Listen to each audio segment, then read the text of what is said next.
నమస్తే, welcome to our channel. నేను మీ పద్మావతి. ఈ రోజు మనతో పాటు ప్రముఖ ఆధ్యాత్మికవేత్త మరియు తంత్ర జ్యోతిష్యులు బ్రహ్మశ్రీ వెన్నంపల్లి నిశాంత్ శర్మ అవధాని గారు ఉన్నారు. మరి గురువు గారితో మాట్లాడదాం. నమస్కారం గురువు గారు. మహాదేవ. గురువు గారు, ఇప్పుడు అమావాస్య వస్తుంది, ఆషాఢ అమావాస్య. అయితే మనకి నార్మల్ గా ఎవరైనా మనకి నరదృష్టి కానీ లేకుంటే శత్రు బాధలతో కానీ బాధపడుతున్న వారు ఆ రోజు ప్రత్యేకమైన ఏదైనా రెమెడీని పాటించినా, లేదంటే ఏదైనా మంత్రాన్ని పఠించినా, ఇంకా లేదండి మాకు ఇంకా పవర్ఫుల్ గా కావాలి, ఎందుకంటే మాకు ఈ మధ్యన చాలా నరదృష్టి ఉంది, శత్రు బాధలతో మేము పడలేకపోతున్నాం, వాటి నుంచి బయటపడాలి, నా అన్న వాళ్ళే మాకు శత్రువులుగా మారుతున్నారు అని అనుకునే వాళ్ళకి ఏదైనా ఒక విధానాన్ని పాటించి వాటి నుంచి దూరంగా వచ్చి వారి జీవితాన్ని వారు మనశ్శాంతిగా బతకగలుగుతారు అంటే ఏం చేసుకోవచ్చు అంటారు? చాలా సంతోషము తల్లి.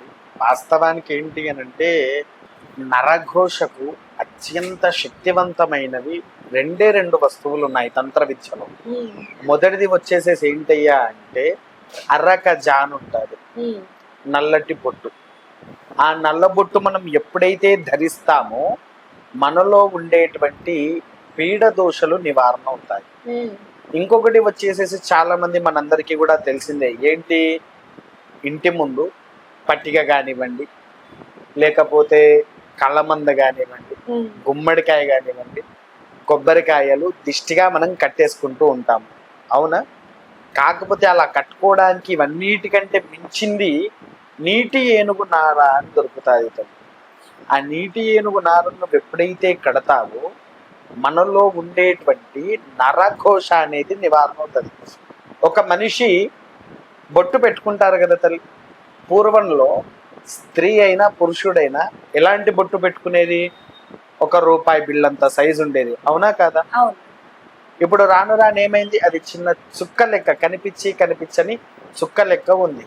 అంటే అది ఒక ఫ్యాషన్ తీరుగా కానివ్వండి, వాళ్ళకి నచ్చిన విధానంలో ఒక్కొక్కరు పెట్టుకుంటూ ఉన్నారు. వాస్తవానికి ఒక మనిషి బొట్టు అనేది ఎందుకు పెట్టాలి అని అంటే, దిష్టి అనేది ముఖ్యంగా తాకదు. ఈ బొట్టు వల్ల మనకేదో అవి వస్తాయి ఇవి వస్తాయని పెద్దవాళ్ళు అందరూ అంటారు, కానీ మనం బొట్టు అనేది ఎందుకు పెట్టుకుంటాము అని అంటే, పక్కవాడి కన్ను మన మీద ఎప్పుడైతే పడుతుందో ఆ యొక్క దోష నివారణ అయ్యేదే మన బొట్టు వల్ల.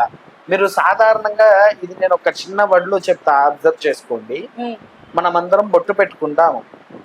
బొట్టు పెట్టుకున్న తర్వాత 1 గంటకో 2 గంటలకో ఏమవుతుంది, చిన్నగా చేతి మీదనో బట్టల మీదనో తుప్పిరులు అయితే పడుతూ ఉంటాయి. బొట్టు యొక్క ఆనవాళ్ళు కింద పడినట్టుగా మనకు కనిపిస్తాయి. తినేటప్పుడు టేబుల్ మీదైనా ఎక్కడైనా ఏదో ఒక చోట అవి పడుతూ ఉంటాయి. ఎప్పుడైనా మీకు జరిగిందా అలా?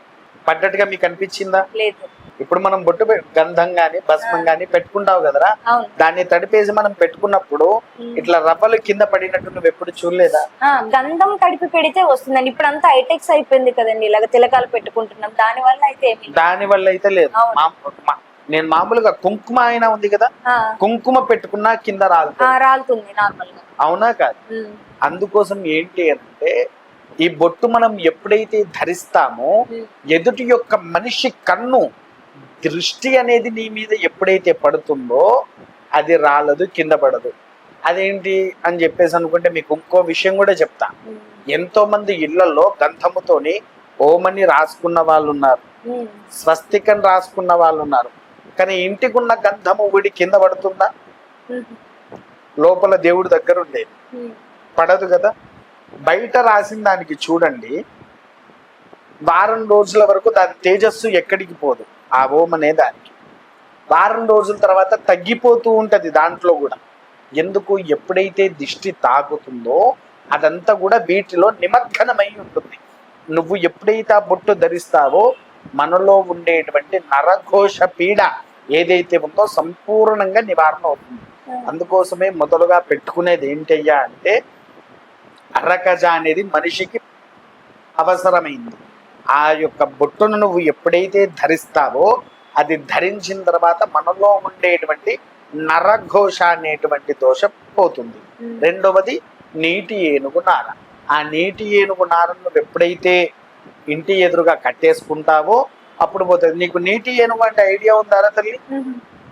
పోనీ దాన్ని ఇంగ్లీష్ లో ఒక వర్డ్ అంటారు, హిప్పోపోటమస్. హిప్పోపోటమస్ పేరు విన్నావా? విన్నాను. అంటే ఏంటిది హిప్పోపోటమస్ అంటే నీళ్ళల్లో ఉండే ఏనుగు. ఆ, ఖడ్గమృగం పేరు విన్నావా? ఖడ్గమృగం కాకుండా దానికి ఖడ్గం లేకుండా ఇంకో జంతువు అలానే ఉంటది దాని లెక్క పెద్దగా. ఓకే. ఇప్పుడు ఐడియా వచ్చింది కదా. ఆ ఖడ్గమృగం యొక్క మామూలుగా ఉండే ఆ యొక్క హిప్పోపోటమస్ యొక్క కాలంలో నుంచి వాటంతటవే ప్రతి అమావాస్య రోజున ఊడిపోయి పడిపోతాయి కింద. వాటిని మేము మెల్లగా వెతుకొచ్చుకొని తెచ్చుకుంటాము తంత్ర సాధన చేసేవాళ్ళు. అది దేనికోసం? ఈ నరఘోష ఉన్నప్పుడు దాన్ని ఇంటికి ఎదురుగా మనం ఎప్పుడైతే వేలాడదీస్తామో దాన్ని బట్టి మనకు పూర్తిగా సెట్ అయిపోతుంది.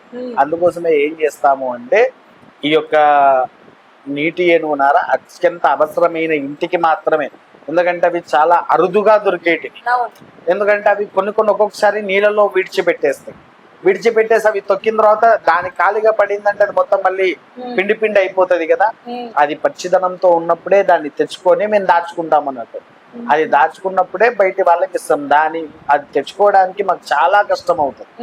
గురుగారు, ఇప్పుడు మన వీడియో చూస్తున్న చాలా మంది దాన్ని మేము కూడా తీసుకోవాలని అనుకుంటే మరి వారికి ఎలా మనం చేరదీయమంటారు? నేను ఖచ్చితంగా ఇస్తారా తల్లి. కాకపోతే ఒకేసారి 100 మందికి కావాలంటే నేను ఇవ్వలేను, అన్ని రావు. ఎందుకనంటే అది నీటి ఏనుగు నార అనేది నెలకు 2-3 అంటే 10 వదిలి పెడితే 2-3 దొరుకుతాయి.